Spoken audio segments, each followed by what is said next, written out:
তো এখন বাজে হচ্ছে 3:51, ঠিক আছে, রাত্রি 3:51 বাজে। তো এখন আমার বিশাল খিদে পেয়েছে। তো এখন হচ্ছে আমি হচ্ছে একটা বিশাল বড় বডি বিল্ডার, ঠিক আছে, বিশাল বড় মানে বিশাল বড়, মানে আমার পেটটাও এত বড়, বডি বিল্ডারও আমি একজন বিশাল বড়, ঠিক আছে। সারাদিন আমি ওটস মোটস খাই, হাবি জাবি খাই, ছাই পাশ খেয়ে গেলার পরে তারপরে এখন রাত্রিবেলায় আমার খিদে পেয়ে গেছে। তো খিদে পেয়ে গেছে, এখন কি খাবো, 1 ঘন্টা ধরে টাইম লেগেছে আমার কি খাবো সেটা ডিসাইড করতে। 1 ঘন্টা ধরে ডিসাইড করার পরে খাবার এসছে, খাবার অর্ডার করেছি, এটা হচ্ছে আমার খাবার এসছে।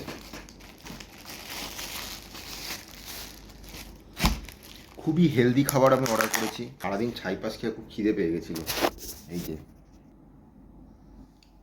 ঠিক আছে। তো আমি যেটা বুঝলাম, এই সব জিম ফিম ডেডিকেশান ফেডিকেশান বাঙালিদের দ্বারা হবে না, রাত্রিবেলা গিয়ে খিদেই পেয়ে যায়,